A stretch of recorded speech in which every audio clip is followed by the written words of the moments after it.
first introduce yourself? Yes, my name is Franz Jedlicka and I'm a peace researcher and sociologist, writing his dissertation about the social origins of wars. And can you tell us, what does peace mean to you? Yeah, peace means non-violence, non-violent conflict resolution. So in your field of research, what has popped out to you as the most interesting discovery related to child psychology and how it can help us promote peace? Yes, I was examining the linkages between a high level of violence against children and wars, nations or societies having wars or armed conflict, and I found a linkage that in those countries where child corporal punishment is still practiced, they are less peaceful than those countries where children are treated mostly in a non-violent way.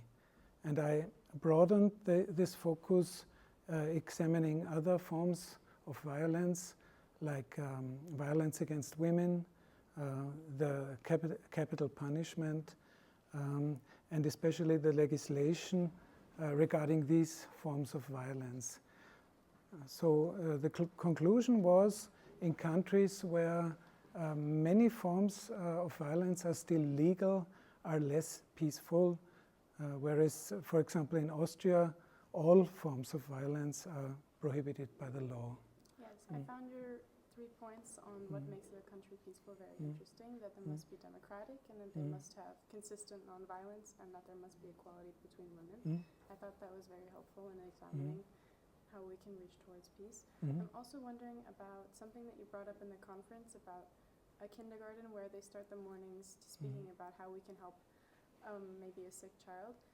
Is there a way that we can measure in some ways the effectiveness of this? Yes, but it's not my research. There has been a large project which was called Early Childhood Peace Consortium. You can find it on the internet, and they did this research.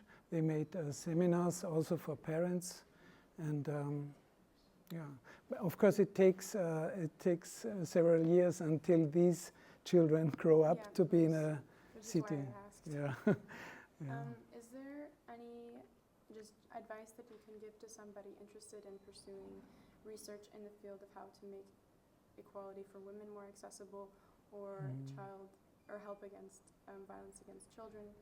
What are the steps that they can take to get involved? So very important is to change the legal situation in those countries where child corporal punishment is still allowed or violence against women is still allowed.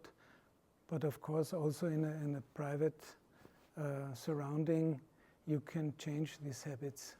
Nobody is forced to use violence in the family. Okay. Thank you. That's all my questions for today.